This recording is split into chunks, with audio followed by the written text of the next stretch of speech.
کیونکہ نبی صلی اللہ علیہ وسلم نے تراویح کی نماز پڑھائی تھی. کتنی پڑھائی تھی کسی واضح حدیث میں صحیح سند بے غبار سند میں نہیں ہے. حضرت عمر کا عمل بتا رہا ہے کہ نبی نے 20 رکعتیں ہی پڑھائی ہوں گی.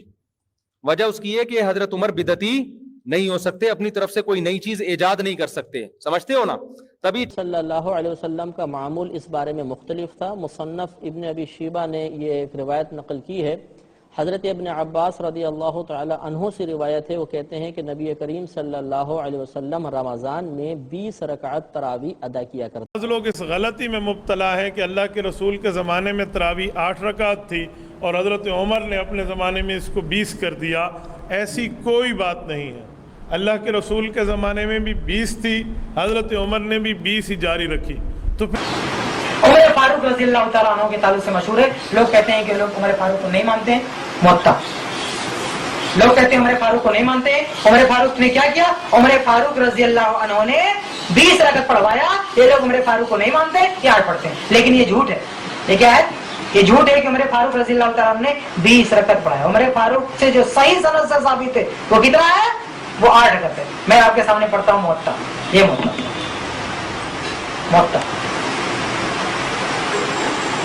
معطل امام مالک میں آپ کے سامنے کھولتا ہوں. صفحہ نمبر اس کا ہے 94 94.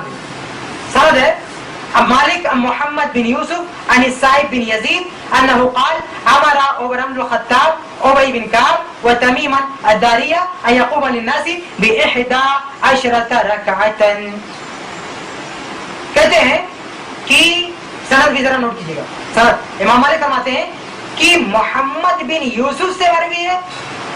امام مالک محمد بن یوسف سے روایت کرتے ہیں, وہ سائب بن یزید سے روایت کرتے ہیں. وہ کہتے ہیں کہ عمر فاروق رضی اللہ عنہ نے ابی بن کعب اور تمیم داری کو حکم دیا ان یقوم للناس کہ لوگوں کو تراویح پڑھائیں ب11 رکعتا. کتنی رکعت؟ 11 رکعت.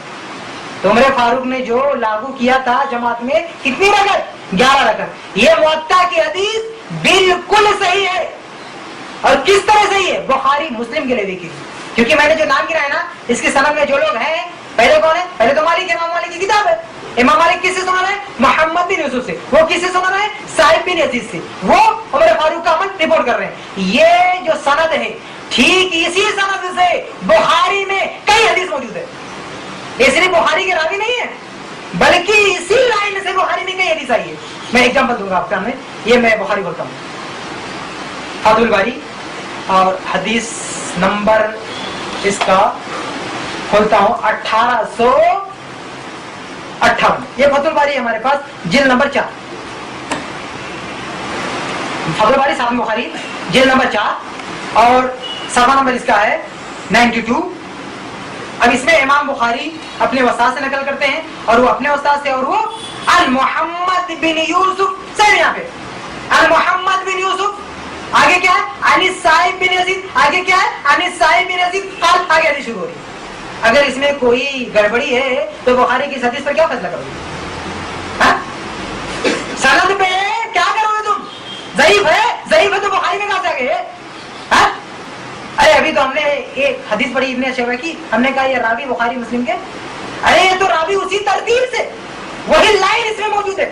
یہ بخاری کی حدیث جس لائن سے آ رہی اسی لائن سے حدیث آ رہی ہے. اور اس کے بارے میں تو امت کا اجماع کہ اس کے سارے راوی صحیح. اور بخاری میں یہ لائن ایک جگہ موجود نہیں ہے, یہ سند ایک جگہ موجود کہیں. یہ ایک حوالہ یہ رکھو, یہ بخاری میں ایک اور کھولتا ہوں میں, یہ ہمارے سامنے فتح الباری جلد نمبر 6, جلد نمبر 6, اور اس کا میں صفحہ نمبر کھولتا ہوں 45. موطا میں کیا ہے؟ مالک کہتے ہیں محمد بن یوسف عن السائب بن یزید. اس کے بعد ڈائریکٹ حدیث آ رہی ہے. یہ دیکھو امام بخاری اپنے استاد سے روایت کرتے ہیں, وہ اپنے استاد سے, اور وہ کیا کہتے ہیں؟ عن محمد بن یوسف, وہی محمد بن یوسف, عن السائب بن یزید, وہی سائب بن یزید قال. آگے حدیث, آگے حدیث کیا بولو گے اس حدیث کے بارے میں؟ ضعیف ہے. یہ دوسرا نمونہ, یہ موطا کی جس سند سے حدیث موجود ہے, اور یہ فاروق نے کہا 11 پڑھنا, وہی سند بخاری میں 2 جگہ موجود ہے. یہ رکھو, بخاری میں تیسری جگہ یہی سند دکھاتا ہوں, تیسری جگہ یہی سند بخاری میں. یہ ہمارے پاس ہے فتح الباری جلد نمبر 7, فتح الباری جلد نمبر 7, اور صفحہ نمبر اس کا میں کھولتا ہوں صفحہ نمبر ہے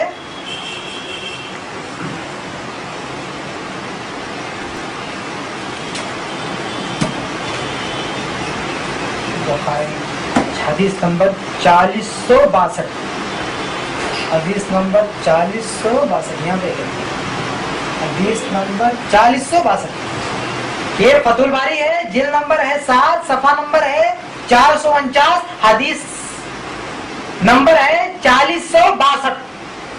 اوپر کیا ہے موطا میں؟ محمد بن یوسف صاحب بن یوسف۔ اس میں امام بخاری اپنے استاد سے اور اپنے استاد سے وہ کہتے ہیں محمد بن یوسف، وہی محمد بن یوسف، قال سمعت صاحب بن یزید، میں نے صاحب بن یزید سنا، قال آگے حدیث ہے، آگے حدیث کیا بولیں گے؟ یہ بخاری کی تیسری حدیث بھی ضعیف ہے، یہاں بھی کمزوری ہے۔ اس میں کہاں پکڑ پکڑو گے؟ محمد بن یوسف کو پکڑو گے؟ پہلے امام مالک ہے، امام مالک کو کیا کہو گے؟ چاروں پر ہے، ان کو پکڑ نہیں سکتے۔ آگے محمد بن یوسف ہے، کیا کہو گے ان کے بارے میں؟ صاحب بن یزید کیا کہو گے؟ 3 جگہ آ رہے ہیں بخاری میں، اسی رائے سے آ رہے ہیں، یہ رکھو۔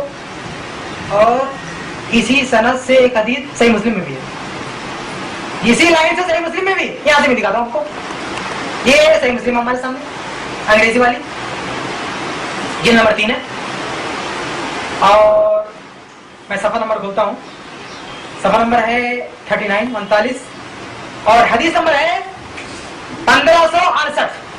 امام مسلم اپنے استاد سے نقل کرتے ہیں، وہ اپنے استاد سے وہ کہتے ہیں آن محمد بن یوسف، یہاں پہ محمد بن یوسف، وہ کہتے ہیں قال کہتے ہیں سمیت صاحب بن یزید، میں نے صاحب بن یزید سنا، یہاں بھی صاحب بن یزید، وہی لائن سے حدیث مسلم میں آ رہی، اس کے بارے میں کیا فیصلہ کریں گے بتاؤ؟